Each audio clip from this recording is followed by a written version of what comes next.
Hello and welcome to the Baron's Game Room. And today, we're going to talk about an out-of-date oddity from my childhood, Creepy Freaks. Now, I've never actually met anyone else that remembers this game except for me and my brother, but some of you might know HeroClix, which was released about the same time and uses a similar mechanic. It just was actually revived, and this game obviously wasn't. Now, Creepy Freaks was obviously marketed to children using that gross-out aesthetic that was really popular in the 90s and early 2000s and such. And honestly, the minis are pretty cool, and it's probably why I still care about it these days.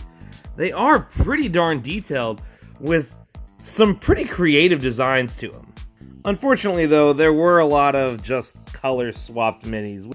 If I had to say my biggest complaint about this game is that it was obviously produced as a toy and collectible first and a game second. But before I get too hard on the game, let's show you guys how it's played. So, Creepy Freaks is a game for 2 to 4 players that kind of plays a bit like a battle chess of sorts. Every team must have one freak leader and an equal number of freaks. Players will take turns, one at a time, setting each of their figures and leaders somewhere on the back row here. Doesn't matter where as long as it's on the back row. After setup, each turn you're going to pick one piece to move and or scare with. Now let's talk about pieces real quick. You'll see these little circles along it. That is basically the health for these pieces. You'll need to start off with that little arrow pointing at the green one.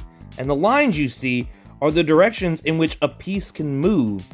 That's why they're different for each piece.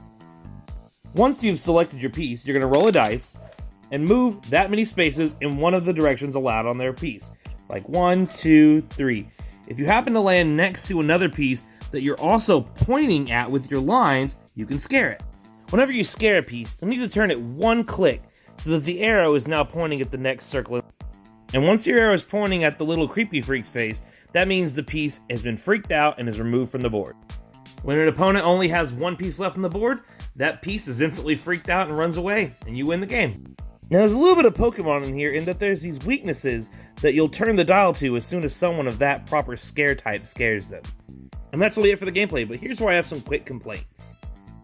Some pieces' movements and health just makes them way better than others, and some pieces actually feature weaknesses that aren't even in the game yet. They were probably going to be added in a later set, but we only ever got the one set.